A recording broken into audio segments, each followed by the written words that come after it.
Beberapa kali saya sering ketemu dengan mahasiswa, alumni, atau rekan-rekan saya yang kemudian sharing kepada saya. Saya sudah bekerja selama bertahun-tahun, tapi kok saya nggak ngeliat ya hasil daripada kerjaan saya.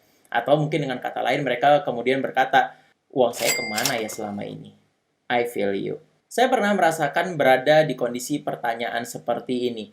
Untuk itu, bagi Anda yang mungkin memiliki pertanyaan yang sama, saya buatkan beberapa cara supaya dapat membantu Anda dan mungkin dapat membantu saya mengingatkan saya kembali tentang bagaimana mempersiapkan income. Nah, jadi income tersebut ternyata dapat kita persiapkan.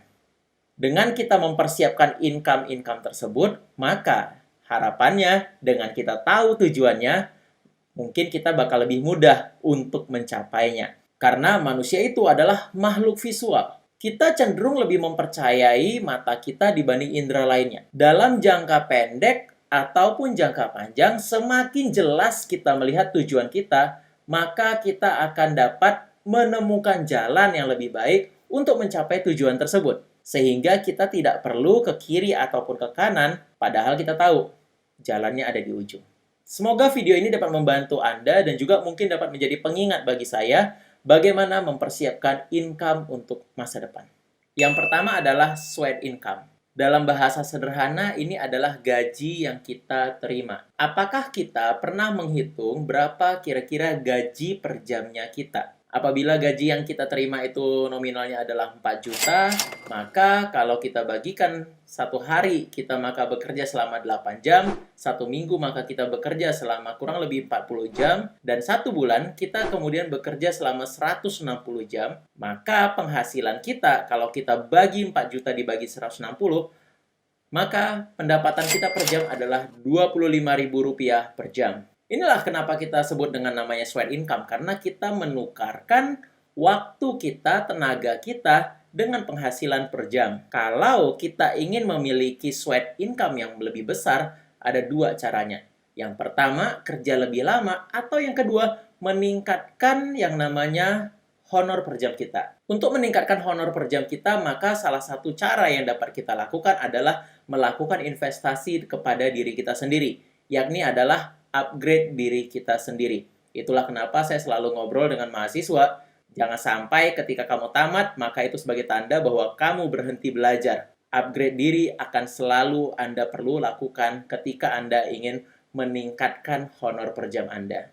Tapi kalaupun Anda tidak mau untuk upgrade diri, mungkin satu-satunya cara adalah bekerja dengan durasi yang lebih lama. Kedua, income yang dapat Anda ciptakan, yakni disebut dengan interest income. Nah, apa itu interest income? Interest income itu adalah uang yang kita dapatkan dari hasil meminjamkan uang kita kepada orang lain. Apakah itu artinya kita akan menjadi rentenir? Tidak begitu dong, Bambang.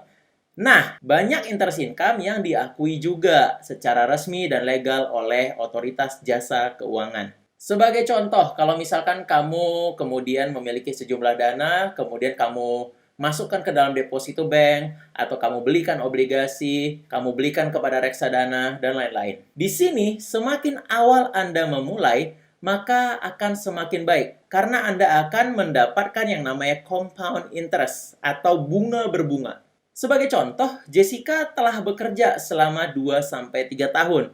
Kemudian ketika dia telah bekerja, dia berhasil mengumpulkan 50 juta rupiah pada usia 25 tahun. Nah, apa yang dilakukan Jessica? Jessica kemudian mencoba menginvestasikannya ke dalam instrumen investasi yang tadi dengan interest income 7% per tahunnya. Lalu, apa yang dilakukan Jessica? Yang dilakukan Jessica adalah ia menambahkan 25 juta rupiah per tahun setiap tahunnya sampai dia usia 65 tahun. Kalau kita kali-kali 25 juta itu mungkin sama dengan sekitar 2 juta per bulan ya. Di sisi lain ada Jenny. Jenny kemudian merupakan seorang manajer. Pada usia 35 tahun, ia kemudian telah mengumpulkan 100 juta rupiah. Dan apa yang kemudian dilakukan Jenny? Jenny juga melakukan hal yang sama. Dia menginvestasikan 100 juta rupiah tersebut ke dalam instrumen investasi yang memberikan 7% income interest. Nah, lalu apa yang dilakukan Jenny? Jenny juga melakukan hal yang sama. Dia melakukan investasi senilai 50 juta setiap tahunnya sampai ia berusia 65 tahun. Dan bunganya tetap ya sama seperti tadi. Interest income-nya adalah 7% per tahun. Nah, kalau kita tanya nih, mana yang kemudian akan mengumpulkan uang lebih banyak pada usia 65 tahun? Apakah Jenny atau Jessica? Kalau Anda berkata bahwa yang mendapatkan uang lebih banyak itu adalah Jessica, maka jawaban Anda benar. Karena pada usia 65 tahun, Jessica sudah mendapatkan uang senilai 6 miliar rupiah plus plus. Oke, sedangkan Jenny mendapatkan nilai uang sebesar 5 miliar rupiah plus plus. Nah, ada hal yang penting yang perlu kita ketahui di sini, yakni adalah compound interest. Semakin lama rentang waktunya, maka compound interest akan semakin menunjukkan kekuatannya. Jadi selama kita memulainya lebih awal, maka kita bisa mendapatkan compound interest yang bahkan lebih baik dibanding orang yang menabung dengan jumlah yang lebih besar dibanding kita. Tidakkah itu menyenangkan?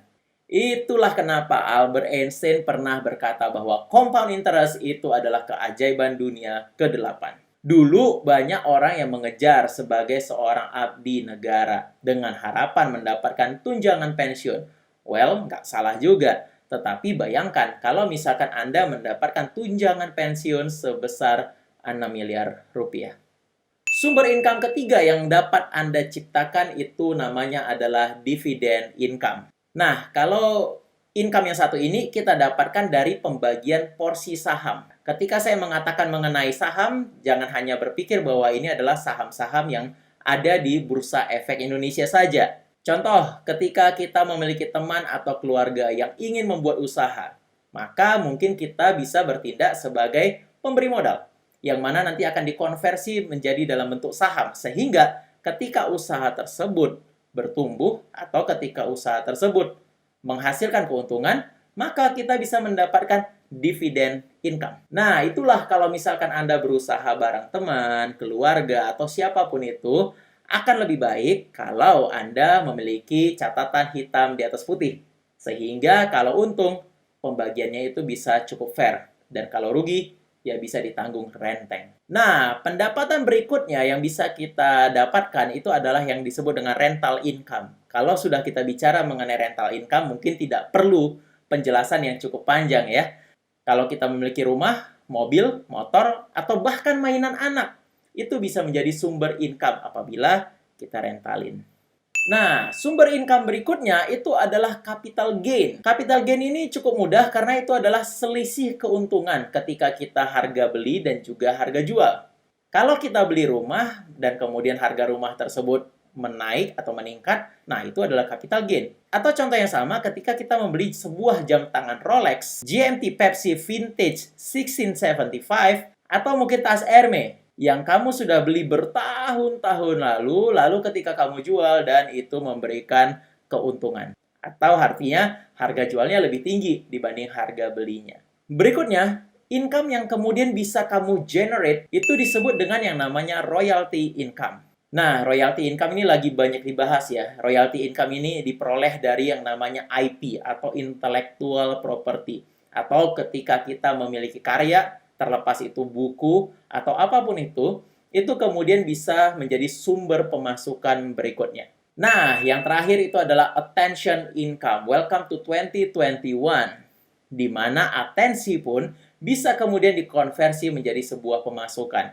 Salah satu contohnya apa? YouTuber ataupun mungkin Twitch streamer. Nah, jadi itu ya beberapa income yang mungkin bisa kamu generate.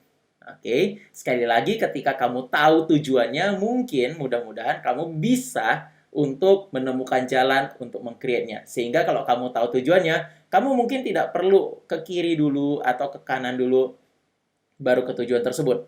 Jadi kamu bisa langsung jalan ke tujuan yang sudah kamu tetapkan. Nah, jadi itu dia ya beberapa sumber income yang bisa kita generate.